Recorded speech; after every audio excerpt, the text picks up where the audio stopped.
You got a good seat. Look at you. This is the part where I should really swear. But the live stream hasn't started. Shit, fuck, bitch, hell, ass, damn. Is mine hot? Do the shit. Yeah, all your mics are hot. Hell, ass, damn. We blast that new limited time single. Olivia, I think are good if you want to. Live mic. Just talk for at least 5 minutes. All right. All right. Oh, I have to sit down? Yeah. Otherwise, you're not in the camera. Oh, beautiful. You look so good. Thank you. Hi, folks. Welcome, welcome. We'll be starting soon. Folks in line for the bar, this is your time to still stay in line. I'm just going to kill some time. So once upon a time, there was an organization called Chicagoans. Just kidding. Welcome. So this is our 6th annual winter lecture series. My name is Olivia Sobre. You may welcome me, or not welcome me. Welcome me. Welcome. Thank you. Yes. I am a volunteer for Chicagoans. I am also the Lincoln Park tour guide and newly appointed marketing manager. So, yeah. Any questions, complaints, concerns, please address them to Patty. She's my boss. I'm not your boss. It's a free job. It is a free job. So, as many of you know, Chicagoans, we are a 501c3 nonprofit, and we are entirely volunteer run. What that means in layman's terms is we're not paid. We do everything we can with a small but mighty team of volunteers to put on this wonderful programming for you. So if you are so inspired tonight to donate, check out the QR codes strategically placed around the room. We also take cash, firstborn children. No, those are too expensive. Okay, no firstborn children, maybe kidneys? Kidneys, we take kidneys, yeah, we're expanding this year.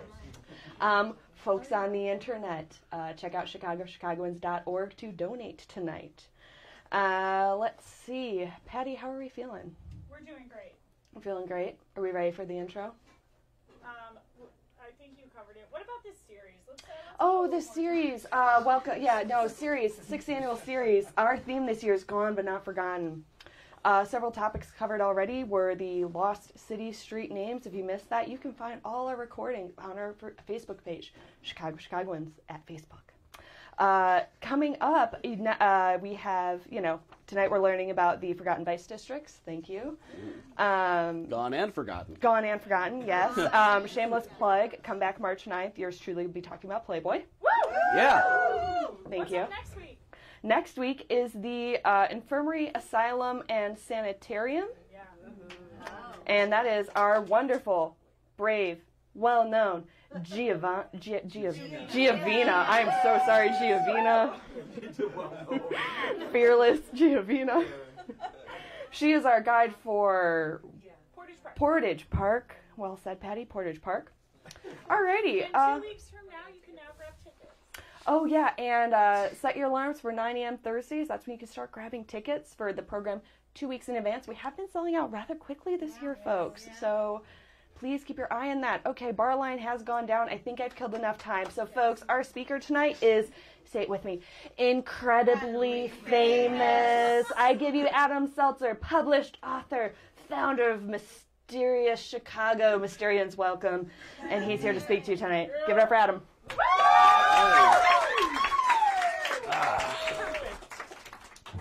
I never know how to start out when somebody has already introduced me. Usually I have to give that whole spiel myself. About how incredibly famous I really am. Yes, very, very much incredibly famous. All right, how's everybody doing tonight?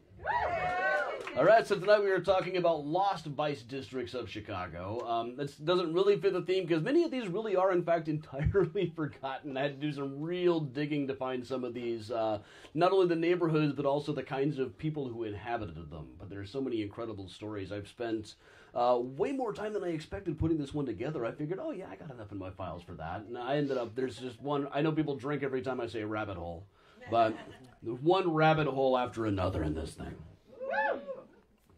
So if you look at the pictures that are going around, the first thing is the big map I put together showing all of these names like Hair Trigger Block, Joy's Alley, 2 places called Rotten Row, 2 places called Hell's Half Acre, the Gates of Death, the Dolly Varden Banos. would work too.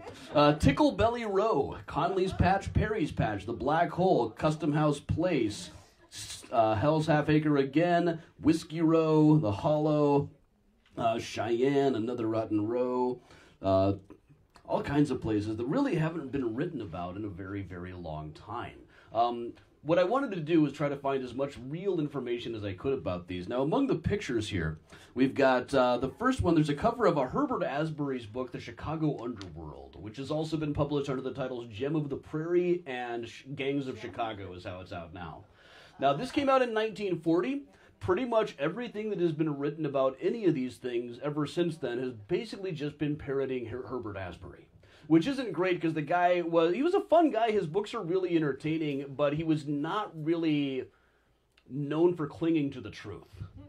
He once described when he was a kid, he used to see preachers coming through town, and they would talk about all the lurking temptations all in your town. You know, whorehouses on every corner, all the brothels you could imagine. There was one prostitute in his entire town. The town could not support more than that, but he found that people liked to hear that their towns were just dens of sin. So in his books, he wrote a book about New York, he wrote a book about Chicago, and really just used whatever source he could get, and if he couldn't find enough sources, just made stuff up. There are large swaths. I'm not as familiar with his San Francisco work or his New Orleans work, but there are lots of Chicago stories that are really just things Herbert Asbury made up. It's definitely the same thing in New York as well. Most notably, like everything about 19th century New York will include Gallus Mag as a character. She's a woman who goes around ripping people's ears off and then keeping them in a jar. She turns up in pretty much every 19th century New York thing. There was a woman called Gallus Mag, but the whole thing with the ears, I think Herbert Asbury just made that up. Can't trace it back to before him anyway. Next thing on the list is there's a picture of a book by a guy named Clifton Woolridge, who was a Chicago detective in the late 19th century, and he would describe himself as America's own Sherlock Holmes, the incorruptible detective. The first 30 pages are just like testimonials that he's collected from people. And off the record, they thought very differently of him. Everybody thought the guy was a clown. He eventually got fired from the police force, but would tell his books are these long-winded stories written in the third person. But he talked a lot about working on the beat around the Harrison Street station. So there are actually things we can back up. Some of his dealings with the various madams we're going to be talking about tonight, the various neighborhoods we'll be talking about tonight, do at least have some amount of backing. The newspapers did not believe that Mary Hastings was really plotting to kill him all of the time. And then once again, eventually the guy got fired. The third one, there's also a book cover for If Christ Came to Chicago by William Stead. Now, just based on the cover of that, my first thought was, oh man, this is going to be like watching the Christian Big Hair channel in the 90s. It's really not. William Stead was this radical progressive type guy who was also really into spiritualism and psychics. He went to the Harrison Street station and thought the sheer amount of psychic energy there is in this place. He said specifically that any novelist who came to this place for 24 hours will never need more material. Every plot, every character they could find will be right here in the Harrison Street police station near the Levee district in Chicago. And that's the Levee as it was at the time. We talked about the Levee last week. That was located down 22nd Street in the early 20th century. We're going to be focusing a bit more today on the stuff from the 19th century before everything got moved down to over there when we had all of these other kinds of neighborhoods. Stead's book was really interesting, and he was also really kind of a critic of organized religion too. He quoted one of the women that he interviewed around those neighborhoods who said, "Oh, Christ seems all right. It says all the other people are a bunch of devils." He found that a lot of the churches, these lost women as he called them, would go to the churches and the churches would turn them away because it wasn't a good look. He found that a lot of these madams were actually doing quite a lot more for the poor in Chicago than people like Marshall Field and George Pullman and Philip Armour, who he personally called out several times over the course of his book. He also wrote a whole novel about a ship that goes down after hitting an iceberg. He himself died in the Titanic several years after that. And his daughter later wrote a whole book that was him talking about his own death, written through his spirit, or so she said. So it's really interesting reading, but you have to kind of imagine the guy might have been really, really gullible, too. He did a lot of automatic writing type stuff, but on the other hand, he didn't seem to predict his own death reasonably well. So those are three of the biggest sources people have used in talking about these neighborhoods. for the most part, I want to go back to more reliable ones, stuff that happened when it happened. From a lot of this, you get like newspaper reports. Some of it is just the police blotter. They'll be mentioning the same names of people being brought in for drunken disorderly or running a house of ill fame over and over again. This was fairly easy to do. You know, technically it wasn't exactly legal to operate a brothel, but every now and then they'd haul you in for a $10 fine. Cost of doing business, it wasn't much. Or you could often get off the hook for offering the cop $5 in cash up front. And because of this, there was also a lot of cases, possibly the best information we can get is over and over they had hearings about police misconduct related to these things. They would bring in the madams, they would bring in what they called their inmates, who would tell stories, much more specifically than we normally get, about what these places were like, and specifically which cops were willing to avoid raids in exchange for cash or store credit. Which was quite a few of them. This kind of thing came up a lot. Also, every now and then a newspaper would do an article on the range of like, "Come with me if you will." And they would take you around, through these neighborhoods and districts and describe what they were like. And it's kind of hard now and then to know exactly how seriously to take them. But in most cases, that's really the only data we have about some of these places and some of the people who lived inside of them. So I've been combing through these for the last couple of weeks, just digging up bit after bit after bit and trying to find all of these places. And what really set me off was a while back, I ran into an article just at random talking about this neighborhood called Rotten Row. I just love that. Rotten Row. It sounds like something Scooby-Doo would say. It's like how Scooby-Doo would describe the Velma show. It's a rotten row. Turned out there were actually two rotten rows. The first one was back in the 1850s. There was a place, it was on South Clark from Taylor to 12th, which of course would now be Roosevelt. The Chicago Tribune wrote about it once. It was a mostly Irish neighborhood at the time, and in 1855 there was an anti-know-nothing riot. Now, the Know-Nothings were a brand new party at the time. They later became famous for saying if you asked what their beliefs were, they would say, "I know nothing." They were known to be very anti-immigrant, very anti-alcohol, very anti-Catholic and anti-Masonic. Eventually, Know-Nothing would be synonymous with bigotry. In the early days, people didn't know quite what to make of them yet, and the Chicago Tribune was not really against them yet. Eventually, they would be. But there was a big... thank you. There was a big battle that went on. They said that they had a whole riot. No other newspaper even noticed that this had happened, but apparently there was an anti-know-nothing riot there. So here's the description of Rotten Row. A collection of doggeries, gambling hells, and bawdy houses situated on South Clark between 12th and Taylor, one of the worst holes in the city. For several nights past, no American, as the Know-Nothings called themselves, has ventured to go upon that side of the street for fear of being knocked down and murdered by the Irish rowdies who infest them. The Rotten Row has long been known as a desperate place and a terror to every peaceable citizen. Ruled as we are by these drunken men, what safety is there to life or property? Now, this was early on. There was a great thing in the headline of that. There was a common, anytime there was a disaster, the newspaper headline would be "Great Loss of Life." The headline here was "Skulls Cracked and Mugs Smashed, Great Loss of Claret." But really, that one article is about the only time I can find that anybody ever called that stretch of road Rotten Row. Eventually, it would be incorporated into other vice districts that would come up after the Great Chicago Fire. But at the same time, the most notable vice district, certainly the most famous, was just above the Chicago River in a neighborhood that they called the Sands. At the time, the area just above the river in the Loop had not really been developed yet. So here's how they described it. The Sands was a place neither savory to the senses nor ornamental to the morals of our city. Decidedly the vilest and most dangerous place in Chicago, the resort and hiding place of all sorts of criminals. While the most wretched and degraded women and their miserable pimps congregated there in large numbers, the most beastly sensuality and darkest crimes had their homes in the Sands. If Jolly Green Farmer got safe to that locality, in the elephant hunt with which rural gentlemen of his kidney believed the strawberries and cream of town life, why, there were harpies on the Sands that would attend to his case and reduce him to a very limp and battered specimen, torn, ragged, and bloody, and still too befuddled with rot-gut whiskey, tempered with laudanum, to summon sense enough to put in a word, and away he would go, much disgusted with elephant hunting. They often phrase this elephant hunting. It comes from the phrase, "see the elephants." It was a very versatile phrase at the time. People on the Oregon Trail referred to seeing Oregon as seeing the elephant. In the Civil War, soldiers would say seeing a battle as seeing the elephant. And throughout all of the 19th century, going to a brothel was also seeing the elephant. It's what country people did when they came to the city, seeing the elephant. There's lots of different debates as to the origin of the term. None of them are convincing because most of the ones they point to are from decades after the term was already common. We have one description of the kind of people who lived there that is particularly interesting. In 1856, we had the Bloody Kansas issue. You know, the Senator Douglas had decided that instead of cutting off slavery at the northern border of Missouri, from henceforth places like Kansas and Nebraska would just vote on whether they would be slave states. So militias were formed to make sure that the Kansas became a slave state by any means necessary. Apparently another band of anti-slavery people to fight those guys formed in the sands and started making their way to Kansas. But on their way, they ended up in Springfield.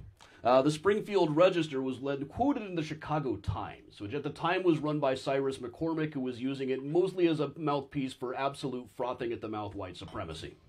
I really hate Cyrus McCormick.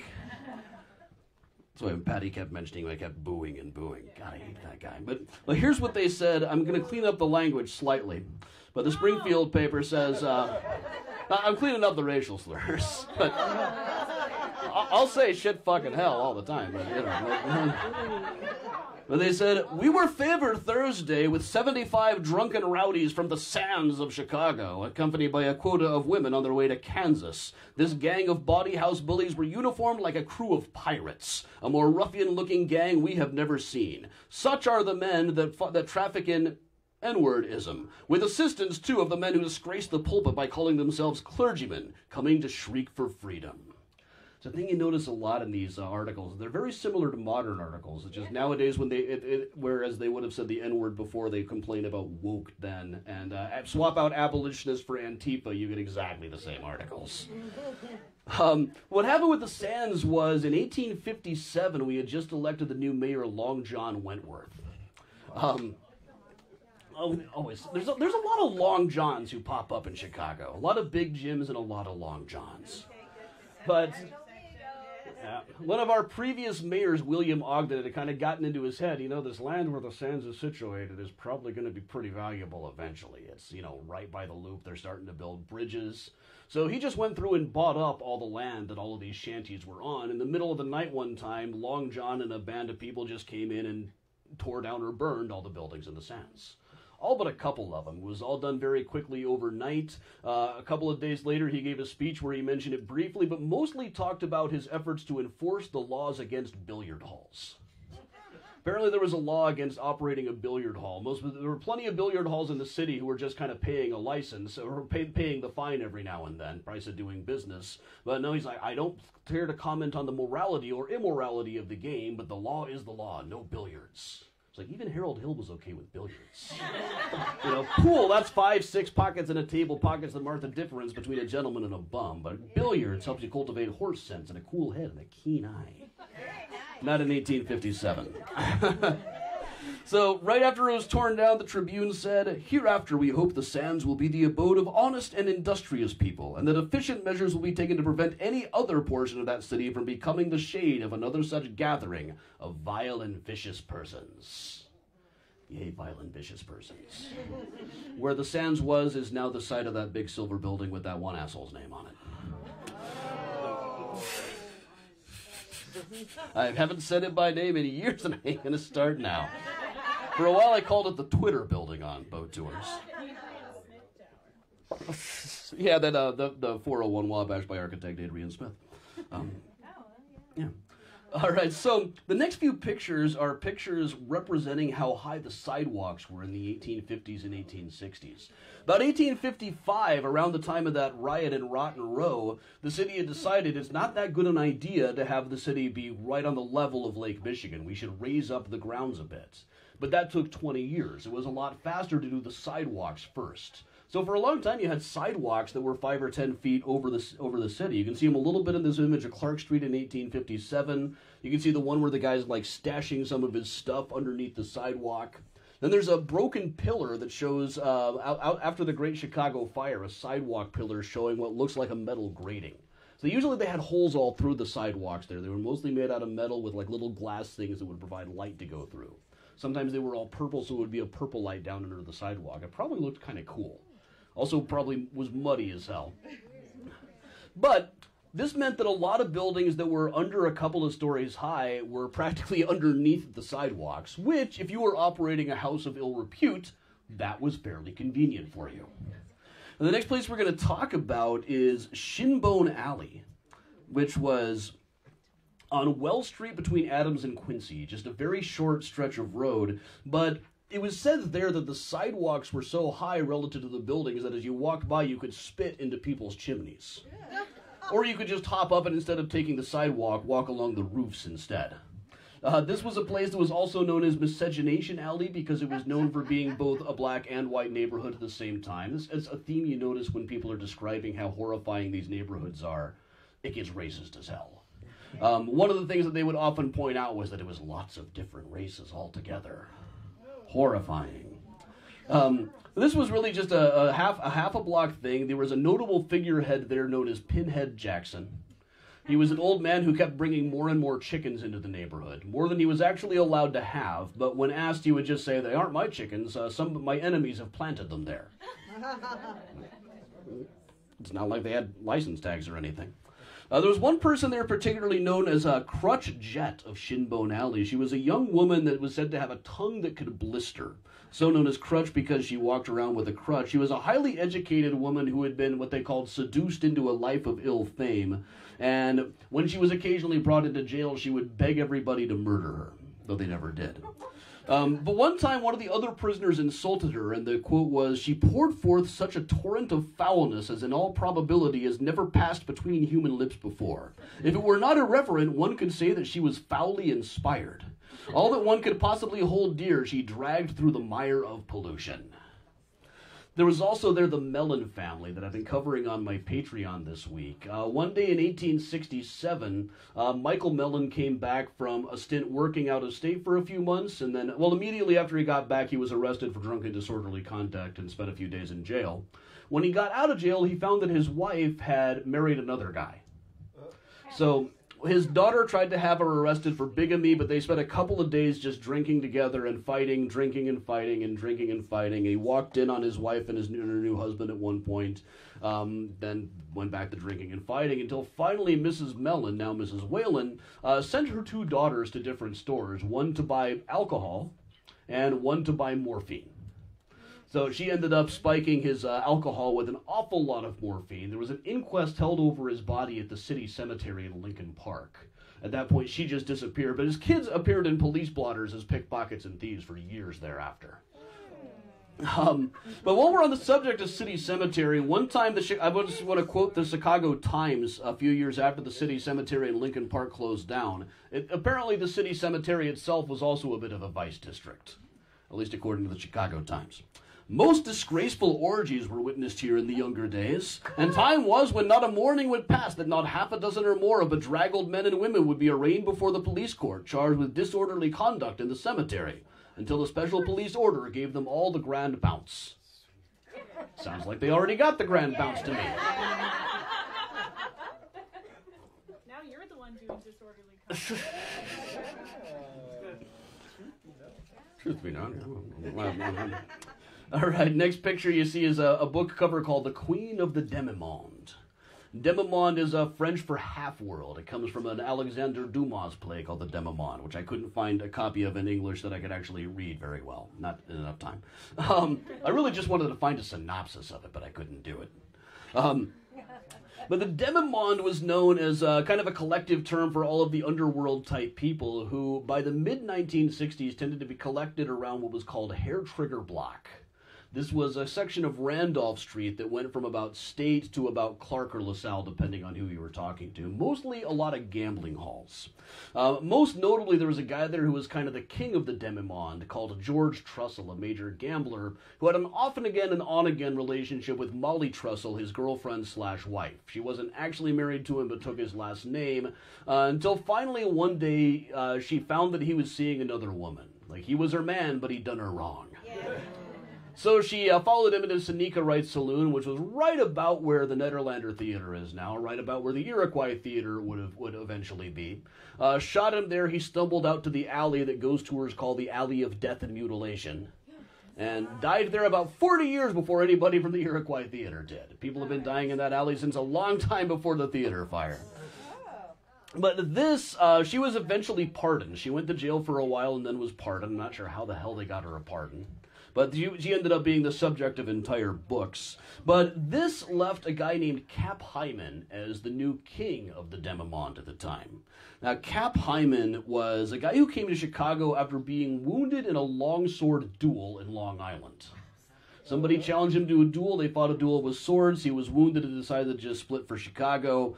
While he was here, he took up with a woman, a madam who ran a place in the area named Gentle Annie Stafford. Gentle Annie Stafford was known to kick him down the stairs when she got jealous. She got him to marry her at the point of a bullwhip, according to one story. And for a while, they started up their own resort called Sunnyside, a little bit north of Graceland Cemetery, but it didn't make as much money, so they ended up moving back down into the Levee district around Hair Trigger Block. It was sometimes said that Cap would have been the most prolific murderer in the city. Like, he would have needed his own private graveyard for all the people he had killed. Except that he was a terrible shot. He shot at a lot of people, but didn't hit very many of them, if he hit any of them at all. Then eventually, towards the end of his life, he kind of lost his marbles, spent his last year or so, up until his death in 1873, just wandering around, speaking in rhyme and believing himself to be a great opera singer, and making people listen as he sang operas about his life. Died in 1873. Gentle Annie kept on working for a while after that. There was one point in 1870 she was arrested and brought in for causing a disturbance in a hotel, along with another woman and somebody the paper described as not a woman but repudiated by the other sex. It's just occasionally we find references to people who we would probably now classify as trans people, or at least queer people in these things, just every now and then. It gets a little more common in the next century after this. But at the same time, the most notorious resort in the area, a little bit further up at the southeast corner of what is now Wells and Adams, it would have been Wells at the time too, and maybe stretching clear to Monroe, just across the street from Shinbone Alley, was a place called Under the Willow, which was described as a 2.5-story rickety, warped, and weather-beaten frame building that was mostly underneath the sidewalk and eventually stretched to cover a few different buildings. Popular with Civil War soldiers who were in the city on leave, run by a guy by the name of Roger Plant. I always keep wanting to call him Robert Plant. Squeeze my lemon! A raid on the place, they would drag 150 people out of there, but it would take them hours because there were hidden nooks and crannies built into it all over the place. Roger would hire any woman who came to the door, but the rule was, I will give you food, I will give you shelter, and I will give you clothing, but no pay. If I give you pay, you just drink it all up. And enough people were apparently desperate enough that they took him up on this. Initially, he famously had all of his windows painted with the phrase, "Why not?" This attracted a lot of police attention. So eventually when he expanded into other buildings, like one of them, the windows said Staffordshire House, and the other said Mrs. W.J. Johnson, Ladies' Restaurant and Ice Cream Saloon. But it was said to be the dirtiest and vilest resort, filled with women absolutely clothed in rags. When he emerged out of the foulness of his own nest, Plant appeared like the white dove of Ararat, bidding goodbye to the odorous confines of the Ark. It is doubtful Plant ever realized there was such a thing as a moral sentiment in the universe. Had he been raised as a banker, he would have become Secretary of State. He made quite a bit of money at this place. The rumor was that he had retired after he had saved up $100,000. But eventually he just retired. His kids continued to operate places for quite a while. But throughout the 1860s on Clark Street, where they had a lot of what they called bagnios, this looks like bagnio. Bagno comes from the Italian word for bath. It's very similar to the Spanish baño for bathroom. You know, you can see how these all mix together. But one of the ways that we know about these places is all the time that cops got in trouble for their conduct there, all through the 1860s. January 1868, they were accused of taking bribes or taking up subscriptions to keep people away from being arrested. One of the women they brought in was a woman named Molly Beebe, who had a place on Clark and had one on Wells before that. She walked in with flowing robes that kind of got in her way, shook hands with everybody, and they asked her, "So, have you ever paid the police?" And she said, "Well, I have that. I've paid enough in the way of fines to drive anyone to distraction." Then they asked if she'd ever had been offered to pay them to avoid arrest, and she said, "I've never had that much luck." Asked what she thought of Captain Hickey, the police sergeant who was in charge of going after these people, she said, "If I had my way, I would bite that nasty, dirty Irishman's red whiskers right off. That's my opinion of the police." She said something that had everybody laughing at Alderman Comiskey, later the Comiskey of Comiskey Park and the White Sox. He made some kind of crack, but you're taking up some subscription fund, right? So she said, "Well, I took up a subscription for the Union during the war." Yeah. Around the same time, 1868, there was a woman named Annie Stewart operating at 441 South Clark. One day, police officer Mark Donahoe came in there and got into a fight with her. Apparently, he wasn't getting what he had paid for, or accused her of robbing him or something. He ended up being shot to death. But witnesses say that he had threatened to kill Annie, had pulled out a knife and said, "I swear that I will kill you," then called her a most opprobrious epithet. So she was given self-defense for that. Around the same time, 1870, Molly Holbrook and some inmates assaulted gentle Annie, who we talked with before, outside of her place and nearly killed her. The cops clearly took Molly's side in the whole thing. The next day they came to Annie's place. She was lying and recovering in bed, and the cops shouted, "I'll give you just 10 minutes to get your things on, or by God, I'll drag you into the street naked." The Tribune said this showed unmistakably that certain members of the police force behave with unnecessary cruelty and violence in discharge of their duties. So Holbrook was brought in over and over and over again. She had been married to this guy, Buck Holbrook, who was one of our famous gamblers in the city, and was then shot to death while trying to escape from a small-town prison out in Hennepin, Illinois. I just found his grave today. He's at Graceland. He's got an unmarked space, but he's pretty easy to find. He's right kind of by the western wall. Molly, after that, at his funeral, he said, "We all know that Buck was not on the square, but he was always kind to me." It's about as nice as you can say in these situations. She eventually became a noted pickpocket and thief herself. Her career lasted a good another 20 years all across the country. I actually found a photograph of her today. It's very unusual to find a photograph of these people. I got this too late to be in the packet, so I'll hold it up so the live stream can see it okay. So, she's quite fashionable. Yeah, quite fashionable. Very nice hat. Yeah. She disappears off the record about 1886 or so. Very rarely do we really know what happened to these people later on, unless they were found dead someplace. But there were a number of well-known crooks at the time. Possibly the most famous of all of the streetwalkers of the time was one who was known as Waterford Jack. She was called the millionaire streetwalker because she had made so much in her profession. Had various different places of her own, but never was a madam, never really worked with anybody else, always worked alone, always bragged that nobody seduced her into this life. She chose it. Did not believe in love. She said love just leads to heartache, and that leads to nothing but trouble. Always dressed not only in fancy clothes, but stylish clothes. She had a real sense of style and was clearly fairly well educated. According to a later article, around the time that she vanishes from the record, her name was given to her by Confidence Dave, one of the gamblers whose nicknames I mentioned earlier. Confidence Dave apparently looked at her and thought that she looked exactly like his pet bulldog, whose name was Waterford Jack. And this is generally squares with descriptions of her. She was described as a pug-nosed, ugly-looking little critter who always traveled by her muscle, but made an absolute fortune. There was one time in 1867, she and another woman were brought in under arrest. The other woman was just shrieking, saying, "I'm not a bad woman, I'm not bad, this is all a mistake." And Waterford Jack made oath in a manner peculiar to herself that such was the fact and that she herself was just roping her in that night. That was nice of her. She also at one point got into an affray with a young poet named Weldon Cobb. J. Weldon Cobb was a guy who was always getting in trouble at the time. Like one time he and his friend had gone into a bar already drunk, and the bartender said, "You're too drunk, I'm not giving you more whiskey." And his friend pulled out a gun and said, "We'll either have whiskey or blood." In some similar affray with Waterford Jack, they found him passed out on the Randolph Street Bridge, bleeding from his cheek. Apparently she had shot him in the cheek.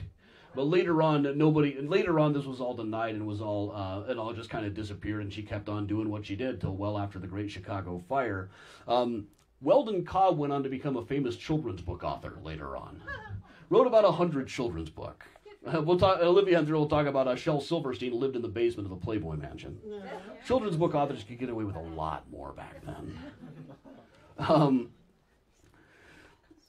Now, 1878, she was kind of losing her mind. She was arrested and brought into jail and refused to put on any clothes while she was in prison. She just walked around naked and apparently doing other outrageous things that even the National Police Gazette wouldn't enumerate. But she was found insane and sent to an asylum. She kind of disappears from the record there, except in the 1890s there was the Whitechapel Club. This was a club of guys who used to mostly press agents who worked in the crime beat. So these were guys with a morbid sense of humor. They decorated their press room with actual murder weapons, the ashes of one of their members who died, and they cremated him out on the Indiana dunes, gruesome pictures, just as gross as they could make it. On a place of honor was a skull that they said was the skull of Waterford Jack. But they also said that Waterford Jack had been the Queen of the Sands, which doesn't work out quite right timeline-wise. And really, how would they know whose skull it was? But that was their story anyway. It was the skull of Waterford Jack. So this moves us on to a couple of other places. One was Ticklebelly Row. I was really glad to find that there were actually two references to Ticklebelly Row. There was one in the Chicago Republican and one in the Evening Mail. It was a row of tenement houses on Franklin from Adams to Quincy, so really the next block over from Shinbone Alley.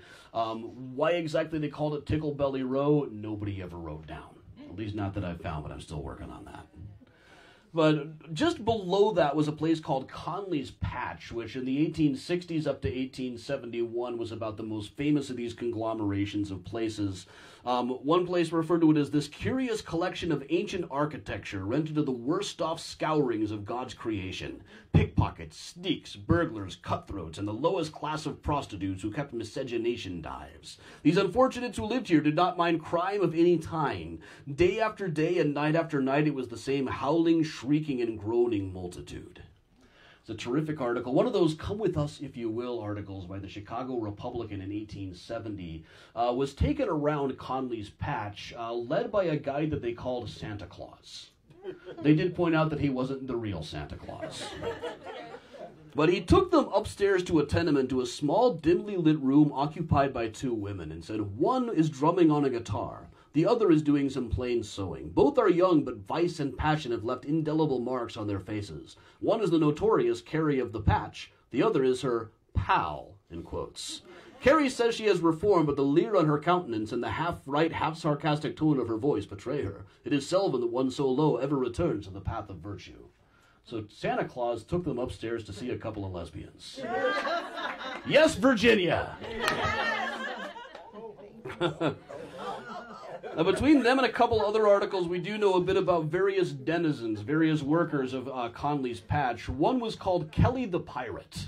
It's like, how is there not more data about Kelly the Pirate out there? As they specifically said, this woman's history, if published, would fill volumes. She is one of the most hardened of her sex and capable of committing any crime. She is a strong, powerful woman, has had many a hard set to with men and women. Her house was the resort of the roughest sailors, thieves, and scoundrels of every stamp. Next door was Kate Regan, who was the keeper of a low place, arrested in 1870 for larceny, vagrancy, lost her place in the fire, and just moved into the jail. Next to her was Jenny Riley, who was more of a rival of Kelly the Pirate. She weighed 250, had a 60-inch bust, claimed to be tougher than Kelly the Pirate, and fought with her pretty regularly. Next to them was Bridget Smith, who was referred to as totally depraved, arrested for drunkenness regularly, preferred to go to jail versus paying the fine. She was arrested one time for sleeping topless with the door open in 1871. And the law's offense, it was January. In the summer, sure, I can understand. Most notorious of them all was a woman named Lib Woods, who the Chicago Tribune said was the worst of the worst. Barely out of jail for a week at a time and probably better off there. When she died in 1870, the Tribune said there is probably not a soul in the world who will be sorry. She is old enough to be a landmark, though she has never been known to lie to a judge. As of 10 years ago, she was a woman of wealth and beauty with satin and jewels grand at her command. But she fell for a man named Bill Meadows, who became Sykes to her Nancy. They're always referencing Charles Dickens in these things. There's Charles Dickens references just everywhere. He was suspected of murder at one point and was about to confess on his deathbed when she stopped him. She went to work at Under the Willow for a while, got scarred by smallpox, and gradually sank down to the lowest houses where she was arrested constantly.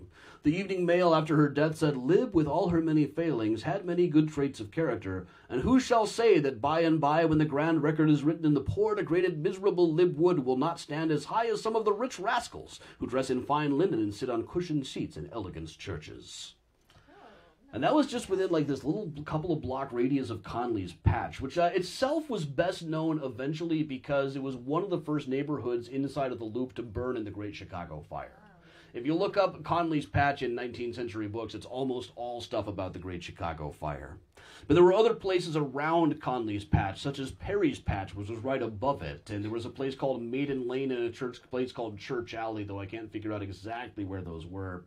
Among the places there was a place called the Dewdrop Inn. Like, there's been many places called the Dewdrop Inns. It was also known as the chain locker because when people came inside, they would put chains on the door and lock it until they got all of your valuables. One woman was there was known as the Grasshopper, who was always finely dressed in black silk and was an expert at robbing people. It was attached to a place called the Sausage Shop, so known because it was a butcher shop. Sure. Nearby on Sherman Avenue was the Dog's Nest. It was one newspaper said it would be difficult to describe this place without offending modesty. Next to that was Heller's Hole, which was filled with rough and rowdy women of bad repute, whose favorite pastime was there was a church nearby, and they would hang out outside and insult all the people going into church. Nearby that was, down an alley at Adams was a place called Napoleon's Place, which was below the sidewalk, run by a middle-aged guy who just kind of looked like Napoleon Bonaparte to people. When reporters went in, they found it was full of card players who were kind of pretending to play cards. They weren't really playing, they were waiting for some country rube to come inside so they could rope him into the game and rob him. They mentioned that these women have assumed various inelegant attitudes. They are too low, too vile to mention. And nearby, down a place called Joy's Alley, which ran from Wells to the river between Madison and Monroe, there were various houses of ill fame covered in mud and dogs, and one room where dwelt the woman Roxana Brooks, the vilest of all wretches that infest the city. There is not a viler or more notorious woman in the city than she, shunned by even her former vile associates. Even thieves now forsake her den. She was said to be on her deathbed around 1870. Now, next picture that I've got in the list, number 8, is Wilbur F. Story. I have promised Rose Hill Cemetery I would stop dancing on Wilbur F. Story's grave. I lied. Now, somebody on the tour will dance on him anytime. This was the guy who famously called the Gettysburg Address silly, flat, and dishwatery utterances. Around the same time, he called the Emancipation Proclamation the vilest and most atrocious deed in the annals of history. By 1870... he was, well, you see there's a big newspaper page, The Social Evil. It covers the entire front page of one of his issues from 1870. By this time, with slavery being over, he didn't have as much time to harp on that, so he was mostly turning his attention to immorality, prostitutes, burlesque dancers, etc. This whole long thing in which he estimated that there were 7,000 prostitutes in town, which would be about 3 to 4% of the population at the time. He said that there were about 250 houses of ill repute around, about 160 of which were in the South Side. But I'll leave his description. He doesn't really name specific localities or districts, so I'll just kind of read what he said. Those upon State Street are rather the best conditioned of any, but there are probably a smaller number of well-furnished and shrewdly conducted brothels in Chicago than in any other city. The luxuriously fitted establishments of 27th and 14th Streets in New York have but few counterparts in this city. There are, however, a few places on State Street that are furnished in good style, and where a somewhat better-appearing class of women are kept. On Clark Street may be found some of the worst dens, webs into which the unsuspecting country visitor is entrapped, drugged, robbed, and thrown into the street. 4th Avenue, now Federal, has also a large number of these spots, and many of them are considered by men about town as the safest. On Jackson, Griswold, part of LaSalle, Wells, and Quincy are to be seen the vilest pens of all, peopled by women in the foulest stages of disease and dirt. Van Buren, LaSalle, Monroe, and Adams also contain their quota of these abominations. On the west side, it is found that Madison, Clinton, Jefferson, and Greene contain the largest number of the more vicious dives, although this section is marked by none of the vermin that is found in the South Division. Washington, Lake, and Adams harbor houses of the higher rank. The north side has less of this curse. Michigan, Ontario, Clark, Huron, LaSalle, Wells, and Dearborn are the principal thoroughfares of the north side upon which it is possible to find establishments of this character. First of all, did he leave any streets out? Second, let the record state that Wilbur F. Story really knew his brothels. And he tried to say, well, a man who has to walk the streets as often as I do, you wouldn't know how they were furnished. Or who was working inside of them. Or how they compared to the ones on 14th Street and 27th Street in New York. Yeah, definitely knew his stuff. He specifically mentioned a few of the people we've already mentioned. He said that there were females with all that is womanly forever crushed out of them, such as Kate Regan and Carrie of Conley's Patch. And there were those whose clients were not wealthy, but the floating scum of humanity, including Roxana Brooks, Waterford Jack, and Kelly the Pirate. Also the denizens of the Dewdrop Inn, the Dog's Nest, Perry's Patch, and Shinbone Alley. There's also a side profile portrait of a woman, picture number 10. That is Lydia Thompson. Around the time that he wrote that giant article about where all the brothels were, his big thing was Lydia Thompson and her burlesque troupe, the Blondes, had come to town. And just day after day, he was writing these articles. I went and got the, it hasn't been digitized. They had to, bring me out the big book. It's not even on microfilm. They had, the big bound copies. But I went through and read what it was. What? Yeah, book. That's what we had back in the 50s. See, I learned history by watching the internet. Oh, yeah, I just learned it on TikTok. But I tried to do a TikTok of showing this giant, enormous bound volume, and he just, day after day, he harped on the Blondes burlesque troupe, till finally Lydia Thompson came up to him in the street with a bullwhip and beat the hell out of him. Yay! Not all heroes wear capes. Some, in fact, wear very little at all. Yeah. And honestly, the stuff that he was saying about them wasn't nearly as bad as the stuff he was writing about the new state constitution that would allow black voters. That got really nasty. I love the finding out that guy got whipped. Yeah. Now I just have to settle for dancing on his grave. Yeah, he might have liked it. He might very well have liked it. Moving on, Rotten Row number 2. At this point, we get to just after the Great Chicago Fire, which burned up Conley's Patch and a lot of these other places. There was Rotten Row number 2, which went on Clinton from Randolph to Washington in the 1870s and 1880s. We don't know much about it. 1887, there was a raid on 10 of the houses. They arrested 40 people who were bailed out by a bartender named Jack Lawless. I just think that's a great name for a Rotten Row bartender. But nearby was the first neighborhood known as Hell's Half Acre at LaSalle and Van Buren. It was there sometime before 1872. It was gone by 1873. But the Evening Mail reminisced about it as an unsavory spot where sewage, oozing from the disgusted soil and worms, bugs, and vermin glittering under the unmindful sunlight in the cracks of the old tumble-down houses, and cobwebs woven thick enough to catch the devil himself, and hold him there, too. This was the habitation for as reckless a lot of human beings, black and white and uniformly greasy and dirty, as were ever born or grew in a mistake. The indescribable gang spent their days winking at withered hags who stuck their filthy head through broken windows and spoke vile jests. They played cards with unwashed fingers and did a host of other disagreeable things. Just west of that is the ones that, based on the descriptions, they never came up with a formal name for it, but they often describe them as the Dolly Varden houses. Dolly Varden was a character in Barnaby Rudge, a Dickens book that practically nobody reads anymore. Even those of us who've read every other Dickens book, we usually read Barnaby Rudge last. But Dolly Varden was a woman who dressed in very bright, colorful clothes. I don't think she's even a prostitute in the book, but it was kind of a craze in the 19th century. Everything colorful was referred to as a Dolly Varden.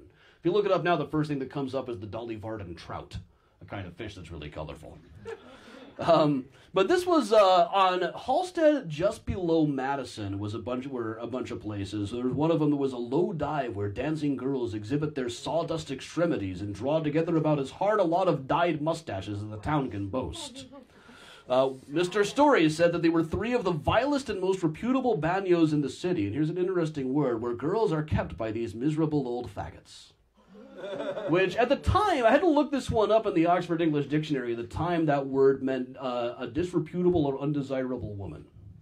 You can kind of see how you can kind of imagine how it grew. But one thing I'll say for Story is he came up with some really creative insults now and then.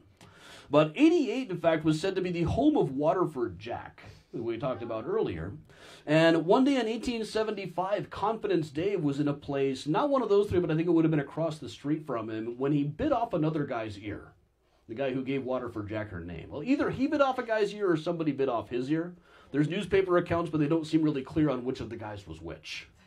One was George Lloyd, one was Confidence Dave. One of them had the other guy's ear for lunch.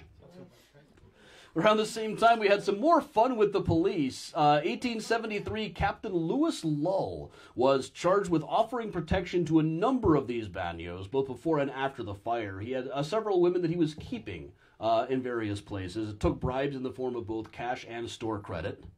One particularly alliteration-happy newspaper, the headline was, "Lascivious Lewis Lull, the capricious character of a curious captain, ponderous patron of public prostitution." Their next article about him was called Lullaby. Love it. They brought in person after person who talked about which places they'd seen him going out of, which places that he'd been keeping women in himself. And the charges were kind of quietly brushed under the rug, but at the end of the term, they dismissed him from captaincy of the chief of police, so he went and became a Pinkerton detective, and was immediately killed by the Jesse James gang. He was one of 2 Pinkerton men. The other, Joseph Witcher, I don't have any dirt on. He's at Graceland Cemetery. Mr. Lull, though, went out to the younger half of the James Younger gang and was shot and killed out in Missouri. Now, if you look up Find a Grave, I just noticed this. Find a Grave said that he's buried in Vermont, but if you look at the picture of the gravestone, it says body buried in Chicago. He's actually at Rose Hill someplace. We're going to have to do that for Find a Grave Friday one of these days. But one of the places he patronized was the famous Carrie Watson, who had taken over the place at 441 South Clark. Now, before 1865, the most famous madam in Chicago was a Madam Louisa Harper, who is sometimes said to have had the fanciest place in town. Her mansion, as they called it later, from what it sounds to me like it was kind of faux rich. They dressed it up to kind of make it look like a parody of a fancy rich mansion. But there was a piano there and some gaudy touches that may have just been invented by Herbert Asbury. But in 1865, the police got word that some bank robbers from Ohio were in town and decided that they were going to catch them. So they let a guy out of jail to be what they called their piper, their stool pigeon, their snitch. This guy lured these guys out to Madam Lou Harper's place along with a few of the detectives. But the cops themselves got really, really drunk and started dancing on the piano until it broke. Then they smashed up most of the furniture. So the bank robbers were caught, but the police were also brought in, and they ended up having a whole hearing in which they brought in one of the inmates of Madam Harper's place, a young woman by the name of Carrie Watson, who vouched for the cops, said, he was only trying to keep the peace the whole time. She was already starting to planning to start her own place, and having the police on her side was just good business. We next hear her about 3 years later when there's another police trial where she's brought in and said, "I'm Carrie Watson. I keep a house of prostitution." No bidding around it there. She was operating on wells at the time. She'd been there for about 3 years, so she must have gotten out of Madam Harper's place like right after that trial.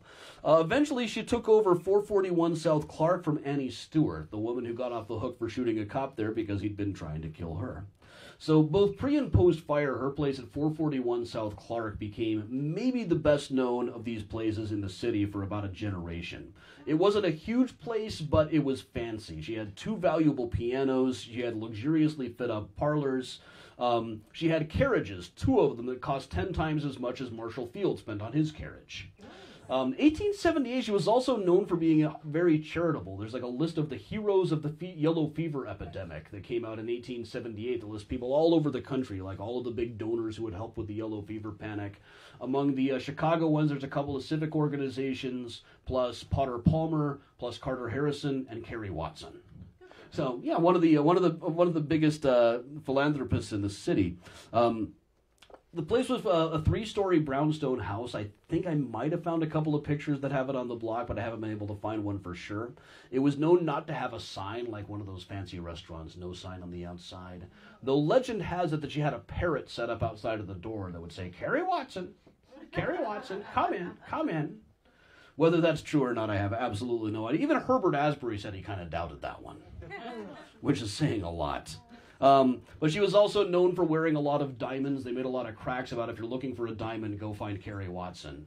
But this was not really good because people came from as far away as like Omaha just specifically to try to steal her diamonds every now and then. But she made quite a lot of money. William Stead, the If Christ Came to Chicago guy, wrote, "Who would have guessed that Carrie Watson would have 4 times the personality of a bank president?" Like, raise your hand if you would have guessed that. I absolutely would have guessed that. But she also was, again, giving to a lot of charities. She was paying the rent on a nearby synagogue. She was giving a lot of money to the nearby Catholic Church. And she paid women a lot more than they would have made as clerks. Told Stead that this was just the right thing to do. These women are all supporting family members. They'd make like $12 a week as a clerk someplace. That's just not really enough. Exactly how much she might have made herself is not really well known. We know that when she died in 1900, her estate was worth about $100,000. Which is pretty good money. We know also that women could make an awful lot of money working for her. Most of what we know about this comes from the Teresa Stiles trial. There was one of her women was a young woman named either Madeline or Teresa Sturla who was dating a guy named Charlie Stiles. He was what they called a man about town. He was the caller at the Board of Trade. His job was to shout out all the prices as they came in. That was a really lucrative job. He made like $6,000 a year, which is about as high a salary as you could get in those days. But he was also known to be awfully cruel to his girlfriend Teresa. And when she eventually shot him to death, most people agreed that he probably had it coming. Like even his friends agreed that he probably had it coming. So Carrie ended up spending $2,000 of her own money on the defense fund, which worked. She ended up getting convicted of manslaughter and doing a couple of months in prison for it. But because of all of the, he would send her to work there when he ran out of money for gambling. He was making a lot, but he spent it all gambling, and she could go there and make a couple $100s in a couple of nights. This was really good money at the time, and some of it she just made for tips out of playing the piano. She also Carrie tried to establish that Teresa might have been insane. That was one of the big things, like, well, she wasn't responsible if she was just temporarily insane when she shot him. Her evidence was that one time Teresa bought a bottle green dress and ordered an artist to cover it with skulls, bones, coffins with human heads peeping from them, lizards, snakes, and various other horrible designs. The artist talked her down to just a 9-foot boa constrictor with the head resting on her shoulder, plus some lizards and other snakes with diamond eyes. That doesn't sound insane at all to me. That sounds awesome. I wish that dress was still extant. It was one time in 1893, towards the end of her period there, when the Women's Christian Temperance Union went. The first place they went was they knocked on the door of Carrie Watson's house. And she said, well, if you'll come back in the morning, I'll give you a tour, but I can't let you in tonight. There are too many prominent men here tonight, which is probably entirely true. Her place at 441 Clark kind of set the template for the Everleigh sisters, who came about a decade later that Mandy talked about last week. We'll move up to the 1880s here. Just north, just west of the river in the picture, it looks like north because it's on the side, was a place called the Gates of Death that was written about by the Chicago Daily Inter-Ocean in 1882. It ran Canal to Halstead, Randolph to Monroe. It was full of gin mills, houses of hell, and not one church. Thieves everywhere, and just one old blind policeman who leaned on his cane and saw nothing. There's another one. One thing that they talked about a lot in articles like this was establishments that were always referred to as dago dens. And this particular reporter said specifically, I have no idea why we call Italian people that word, but then proceeded to use it as often as humanly possible. And these were usually Italian-run places. They were ice cream shops officially, but the reporter had the impression that they were all really vile saloons that just sold ice cream to lure in young women by looking respectable. But really they were bars and brothels. As he wrote about this one, the den is filled at all hours with the most depraved and abandoned class. The 2 back rooms are dimly lighted, and it is this room that the dance of death is carried on. My God, is it true that boys who should be at home and girls whose tender years one would think would bar them from admittance to a place of this kind can possibly be found here? Yes. It is too true. Here they come in swarms, and their drunken revelry is frightful to behold. No novelist ever dreamed of the depths of vice. No one can possibly imagine the hideousness of this hellhole of corruption. And from here he launches into a long rant about the mayor. And this is the thing, in a lot of these, when they start rambling about this, it's often trying to score political points, and it's hard to know exactly how seriously to take them about these places. Like, the next picture, number 11, is a map of a neighborhood called the Black Hole. Shows up in here. This was another thing the Inner Ocean was talking about at the time. It ran Van Buren to 12th and Clark to State, though the map is a little bit larger. In this long series of articles in 1882, the Inner Ocean said that the Black Hole, this one little block, contained 500 liquor saloons, 200 houses of ill fame, 100 concert saloons, 50 or 60 pool halls, 15 gambling parlors, 6 variety theaters, and 4 Chick-fil-A's. I made up the last part, but they said that in the neighborhood there were about 3,000 abandoned women just in this few square blocks just south of where the library is now. It said the inhabitants of these places seem given over body and soul to the devil. Mothers and daughters are living together in open shame. They have run the whole gamut of vice and are utterly beyond redemption. Horrible men-women giggle and flirt in the stairways. But they also have some hints that they almost admit to me that they think that they're kind of making some of this up, or at least exaggerating it. They mentioned that if you go there to see this for yourself, you probably won't really notice anything. They said, the reason why you will not see may as well be told right here. The proprietor of a den wherein that exists such which should not be is no man's fool. He is a good judge of human nature, and can at sight tell the difference between a man who comes to spy upon him and a man who comes to see the elephant and pay for it. And then goes into another long rant about the mayor. So it's kind of difficult to tell how seriously to take some of these things, because sometimes they're just trying to rip on Mayor Harrison, or Wilbur F. Story was ripping on the other political party side. You know, this wasn't really necessarily tied to a particular political party. Both parties blamed whichever the opposite party was for all the immorality. They were both known to go on moral crusades. Move on. Also, the neighborhood, one of the more famous ones is called Cheyenne. Now, this was an area around like the Custom House Place area, south of where the library is now. There's a few different boundaries for exactly where it was. It's said to be named after Cheyenne, Wyoming, which was said to be like the roughest of the railroad towns at the time. Legend has it that Cheyenne itself was so annoyed that they named their vice district Little Chicago. Couldn't back that one up for sure.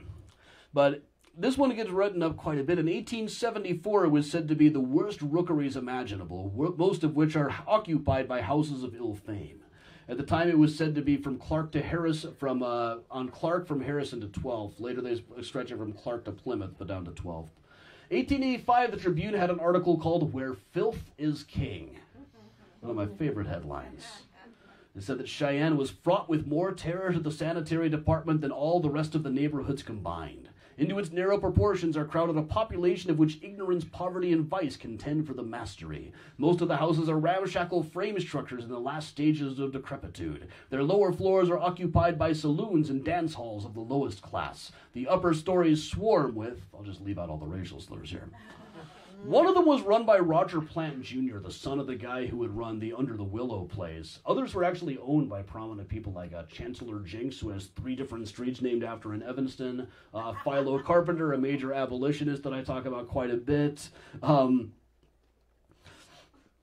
was also, probably the most famous denizen of the place was a woman who was just known as the Bengal Tigress. It was sometimes said that she organized the Cheyenne district, was mostly known for beating up cops. None of them could fight her. 1892, there was a book that came out called Chicago by Day and Night, a Pleasure Seeker's Guide, which was really just kind of a cash-in on people who were going to be coming into town for the upcoming World's Fair. And he said, of Cheyenne, there's a whole chapter which he said, "This is an excellent neighborhood to leave alone. however curious you might be. The scum of the large cities of Europe, who are fruit peddlers and organ grinders by day, and by night, heaven only knows what. Of course, there is not much noise or tumult after nightfall, but its very quietude is its most deceptive feature. And Vermeer gets way more racist. He said the most notable person there was a woman named Big Mag, who was nearly 6 feet high. So like 5'11". And too strong for one officer to arrest, but she has just been arrested and will be in Joliet during the fair, so don't worry. Exactly who he's talking about, I don't know. There were several different people who made the news under the name Big Mag in those days. There was Maggie French, Maggie Norton, Margaret Dunn, lots of Big Mags. There was even, in 1909, there was a joke about a woman named Big Mouth Mag, who is author of a book called Cops I Have Fixed. I looked, it doesn't appear to be a real book. Damn it. So also there was Hell's Half Acre number 2 around the same vicinity. That was on State from Polk to Taylor circa the 1890s.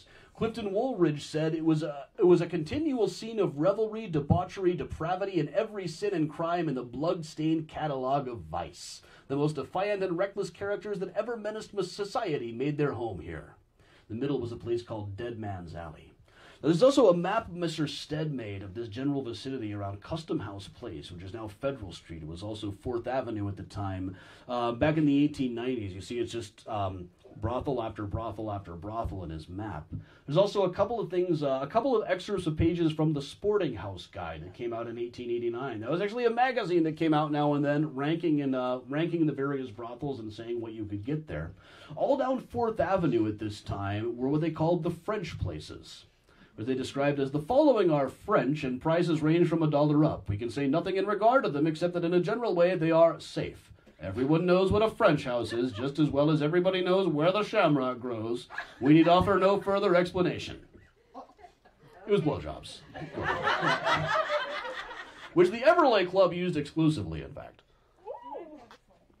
Re-drink Adam.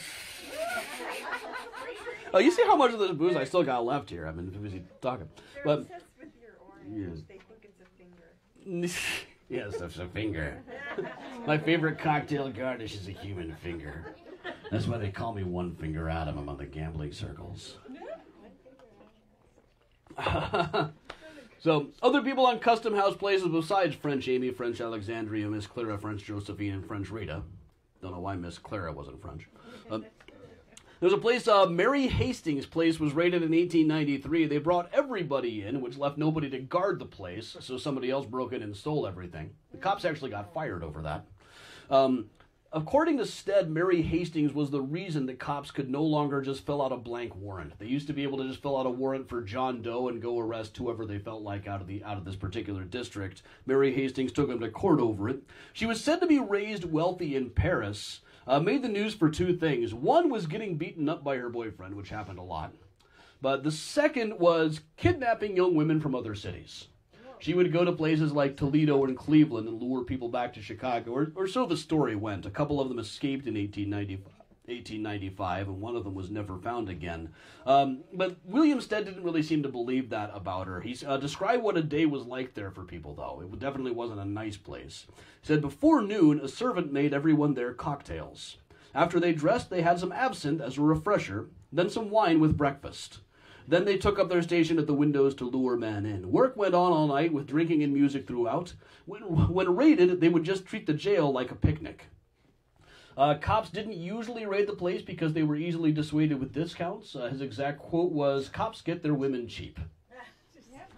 Next door was Vina Fields, a black woman who was next door and had a much larger place, with about 40 people most times, 60 during the World's Fair, with really rigid codes of conduct for them, to the extent that the police never even needed to raid her. They never really caused any disturbances there. Even the police thought that Vina Fields was a good woman. William instead philosophized with her about the causes for prostitution, plus she would give out free dinners to about 200 people a night. One of the reasons they didn't really believe the worst of the Mary Hastings stories is partly because they come from Clifton Woolridge, and partly because Vina Fields would always say, why would I need to go to other cities to kidnap people? I don't have any shortage of willing people here. We don't really need to traffic like that. Which was probably true. But one of the women that she had for a while who eventually quit because she couldn't stand all the discipline was a woman by the name of Flossie Moore. So she quit the job and ended up, it was said that she was occasionally arrested about 10 times a day. But she would just pay the fine. Over the course of her career, she paid about $10,000 in fines, but still about $100,000. So, it's a pretty good return on investment, really. A couple of pictures of Maddie Lee's castle and a diagram of the tunnels underneath it. Now, Maddie Lee had a place at a 150 Custom House place. One time, officers saw some faces in the window, went to raid the place, and found it was deserted. But they found, hey, this place, there were just faces in the window here. So they started poking around. Underneath a carpet, they found a trap door that led down. There was a 7-foot drop at the bottom of which was a mattress. And that led into a tunnel that led to the building next door. That, again, it's according to Clifton Woolridge, but it came up in a couple of newspaper articles at the time that they had dug an escape tunnel out of this place. There's also a picture of a guy there who looks like Fu Manchu or something. Best way to describe it. That was a man named J.J. Allen. He was actually a black man who was kind of cosplaying as a Chinese man. But he was a fortune teller. There's a terrific ad in the paper he took out during a mayoral election saying, Professor J.J. Allen at 116 Stave Avenue will make you the mayor for $2,000. Assuming you're already running. No, I don't think either of the candidates took him up on the offer. But he was the guy that everybody was going to. Everybody who worked in the vicinity of Hell's Half Acre and Custom House Place was going to him to buy luck. He would sell them magic spells for luck, but he also taught Flossie Moore some magic tricks, which she used to convince people that she had supernatural powers. And he was very well paid for this. A clerk at the time made about $12 a week. Flossie Moore was paying him $25 a week for luck. And, that's very good money. And obviously it shows that she must have been making an awful lot of money as well. But a lot of the places around here were what were known as panel houses. They were places where people would be lured inside, and then there would be hidden panels all over the place. Then after the guy was knocked out with drink, they would open up the panel, step out, and steal all of his stuff. This was something you could usually get away with because people probably weren't going to go to the police the next day and say, so I was in this brothel last night. Now and then people would. Like Whiskey Row was a section around the turn of the 20th century on State Street. That was dominated by a woman named Kitty Adams that I talk about every now and then. Kitty Adams was mostly a strong-arm woman. She would find these drunken guys and just steal all of their stuff. There's a terrific point. Our last Find a Grave Friday subject was a guy named Judge Goggin. One day, Kitty and her friends found a drunk guy, pretended that they were going to sleep with him, and then took all of his money. And this was a guy who actually did go to the police and say, so I was in this brothel last night. And Judge Goggins said, oh, this old steamboat was paddling along State Street full of whiskey. I'm a property owner down that way, but I wouldn't go there after dark. As far as I'm concerned, the only real crime here is that you didn't have more money for them to steal. Kitty did eventually go to jail for a while, but while she was in jail, she got some kind of sharp object to gouge her own gums and convinced the police that she was dying of tuberculosis so they would send her home. It worked. So this gets us to the early 20th century. By then, Chicago had developed a reputation for these things. I don't think it was any worse than any other city, honestly. But there was a quote from Hanky Dink Kenna about the time saying, I have seen burly Western cattlemen walking through our downtown streets, hand in hand and three abreast, each afraid to let go of the other for fear something might happen to him. Still see this in River North all the time. We used to run the weird Chicago sex tours where we would go to a leather bar. You'd see these dude bros standing huddled in a corner. Shouldn't you guys be back to back? But by 1905, they had moved most of this stuff to the new Levee district that Mandy talked about 20 blocks south of all of this, down in what is now the Chinatown area. 1905, they said that they had gotten all of this out of the way. Chief O'Neill said, a few years ago, panel houses flourished, streetwalkers abounded, and confidence men were not very rare. Criminals of all sorts were plentiful here. None of these conditions exist today. He was obviously fooling himself, but at the time he had been in charge of the Harrison Street police station. At the time he knew of about 22 opium dens in the 1890s. By 1905 there was only one of them. But the newspapers and the reformers still needed something to harp on. You can see a couple of newspaper drawings from articles by a woman named Jean Cowgill. Jean Cowgill grew up in the Badlands and became an actress. She married when she was about 18 to another actor. They toured doing a show together called Is Marriage a Failure? In their case, it was. They got divorced by 1905. She was a single mother operating in Chicago. She interviewed Johann Hawk, the serial killer, became convinced that he was innocent, and talked him into hiring her boyfriend as his new lawyer. But she also was writing a series of articles for the Chicago Chronicle. She had moved out of acting to become a newspaper reporter at one point. In 1902, in like a 1 month period, she interviewed Thomas Edison, Lord Kelvin, and Marconi, the wireless telegraph guy, who told her that these things we call telephones today will one day be replaced by pocket editions that we will just carry around and can call anyone in the world without wires. It was 1902 he was saying that. But she was writing a series of articles called The Perils of a Big City, one of which was about the perils of ice cream parlors. And her basic idea there was these were places where women were going unaccompanied. You know, even Harold Hill was okay with an ice cream sociable. But this was a place she would just go in and like talk about these women sitting to order beef tea, which is like beef broth that everybody would order at the time. And then men would come in and talk to them without anybody supervising. And she kind of knew what she was talking about. There are writings that she did that indicate that she had gone outside of the path herself as a young woman and found only misery and pain. But then she also had an article that's not nearly as bad as it sounds about how chop suey joints were a menace to public morals.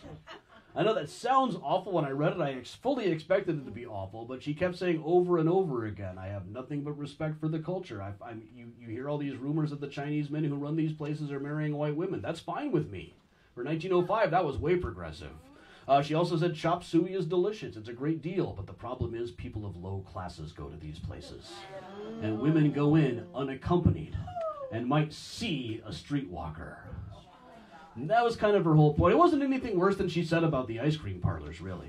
But then about 1910, as Chinese restaurants got more common in Chicago, the most famous of them were around State and Adams. Especially there was a place called Joy Hing Lo's that occupied 3 floors of a building. It was that successful at State and Adams.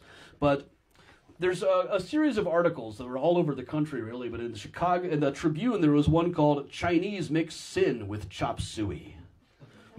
They said the laws of morality and health, police regulations, and practically all other protective measures are being openly violated in chop suey establishments. Young girls with braids down their backs are escorted into many of these oriental palaces by boys wearing their first long trousers and are introduced to cigarette smoking, drinking, and other evils destined to make them slaves' wives, or drag them down to lives of more open shame.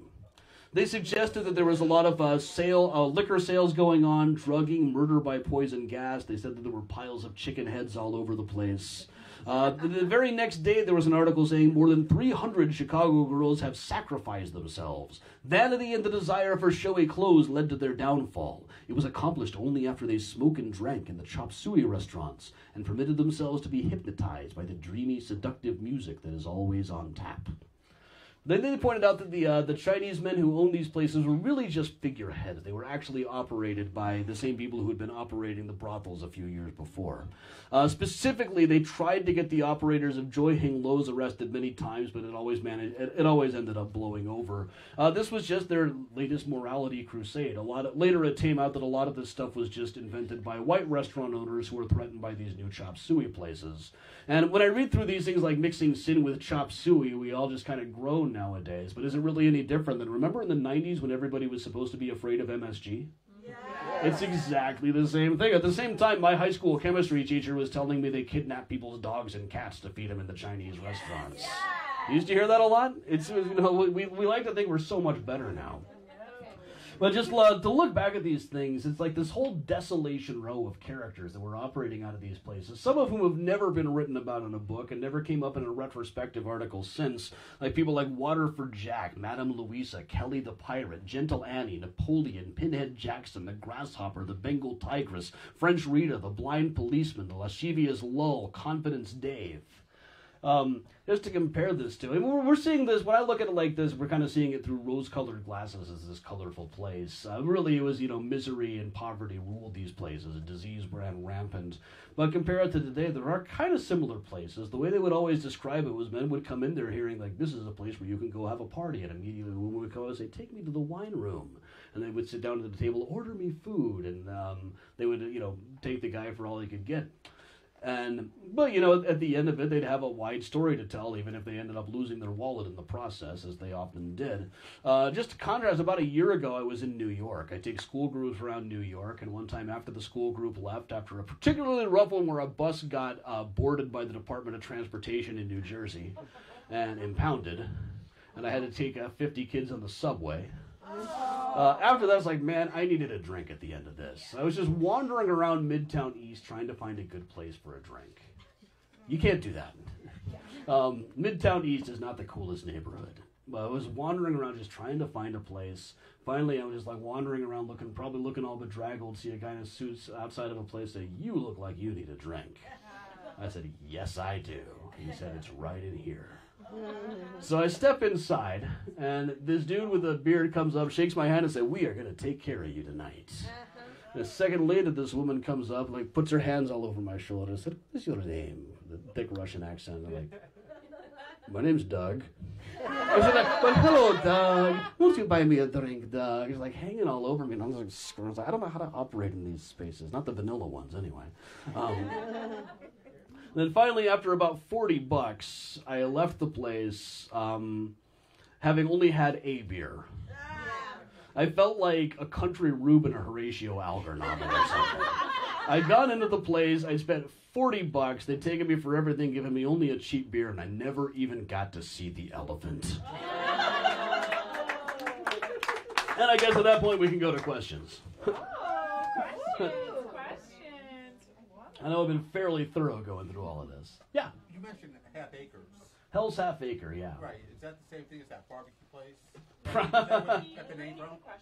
Okay, the question is the Hell's Half Acre the same as that barbecue place? Yeah. Is that where they got the name from? It's quite. There were a lot of Hell's Half Acres around the country at the time. It wasn't exclusive to Chicago.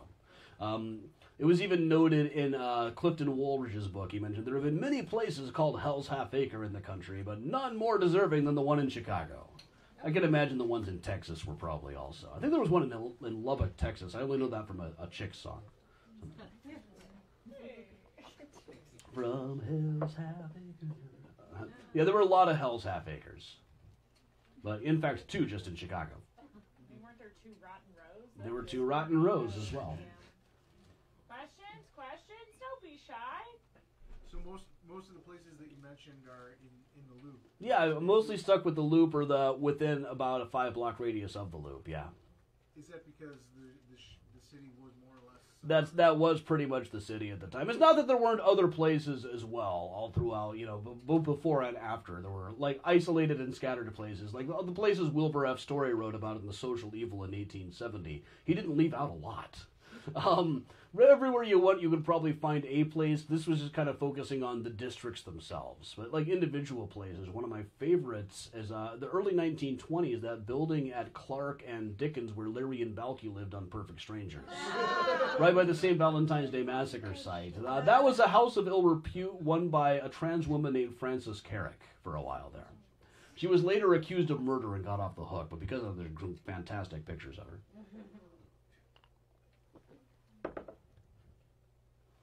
And again, I've been very, yeah. Cool.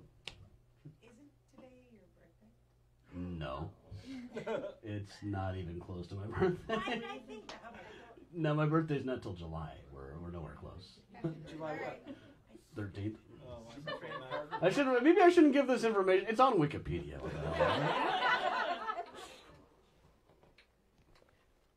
favorite fact that you weren't able to work into the talk today? I think I've managed to weave just about all of them in today. Though I did keep on finding these lists of other gambler names that I really enjoy. There's one other one. Around the turn of the 20th century, they said the Carter Harrison Jr. with Bathhouse John and Hinky Dink Gang is a collection of thugs without equal. It includes the following people: Sly Teddy, Ugly Pat, 7-Up Jim, 16 Mule Pete, Tommy the Clock, Knockout Dan, and Sassy Bill. Not to mention the St. Louis Kid, Kid Roach, Nobby Clark, and Coconut Morrissey. I just picked some of the best ones out of there. Gamblers had the best names other than like dead ball era baseball players. I spent a long time looking up Dirty Shirt Brown earlier this afternoon. They said that his appearance was as slovenly as his morals were loose. There's one terrific article where they talk about Dirty Shirt Brown Esquire. It's this long article where they're just ripping on the cops for arresting a couple of kids for playing ball in the alley. I got a couple of let me just read an excerpt of it. It's so good. 2 young men from the store of Mandel Brothers, having finished their lunch at noon, at some place and by some means not stated, procured an article or utensil of small dimensions formed like a sphere, and partaking of considerable elasticity. They retired into an alley in the rear of the store in which they are utterly ordinarily employed, and then and there, utterly shameless as to their own moral depravity, regardless of the rights and feelings of their fellow men, and in defiance of the commonwealth and municipal authority, by muscular exertion, engaged in passing the spherical body through the atmosphere and endeavoring to seize it while in motion. This demoniacal and degraded practice is prohibited by law when carried on in the streets in defiance of public decency, but has hitherto been tolerated when conducted in the seclusion of an alley. If they had been running a faro bank or mock auction store or a bunco game instead of tossing a ball, they would not have been disturbed. If they had been trying to sell brown paper cigars to an unsuspecting verdant green, the police would not have arrested them without a warrant. If they had been engaged in decoying a working girl into a shop on State Street, the police would have winked slyly at them and said nothing. These young men should know that there are amusements more harmless and wholesome than ball playing in which they may engage without interference from the police. They should make the acquaintance of Mike McDonald or Dirty Shirt Brown, Esquire, and engage with them in innocent pastimes of robbing working men of their earnings, fleecing the disingenuous and unsuspecting countrymen, tempting the clerks and cashiers of business houses to waste their means or embezzle money from their employers. Gotta fill space, you know. That's my favorite one of the day. Dirty Shirt Brown. You didn't get any serious questions. No serious questions on the internet? Just stuff about which of these places I would have preferred? In the back, yeah. You talked about both before and after the Chicago fire. Mm-hmm. Do you have a sense of how many places were able to recover after the fire? Repeat. The question is, how many of these places were able to recover after the Great Chicago Fire? The main one I know of that really recovered was Kerry Watson's place. That's one of very few that you hear of specifically both before and after the fire. But quite a number of the people, like Waterford Jack, appears in newspaper articles both before and after the fire. People who weren't really tied to one specific location had an easier time of it. Those who were relying on one location, like the Madams themselves, probably went somewhere else after the Great Chicago Fire. They might have drifted back later. But generally, like Conley's Patch was completely wiped out after the Great Chicago Fire. All right. And a lot of the people disappear off of the record after Last that. question. Last question. Okay. So after the Chicago fire, into the turn of the century, did things just kind of disperse out, or did it die down? I would say it dispersed out quite a bit, but also a lot of the places, like if you look at the map at the front of the packet, the question is, did they disperse or just die out before the 20th century? Like a lot of the places, a lot of these are all in the same general vicinity around Custom House Place, what is now like State and Wells south of Harrison Street. A lot of the same neighborhoods are in the same location. But once again, everywhere you went, you'd probably be able to find a place. It was the red light district era, the early 20th century. They moved everything down to about like Armour and 22nd and Cullerton. That was when you had things like the Everleigh Club and Vic Shaw's place. All right.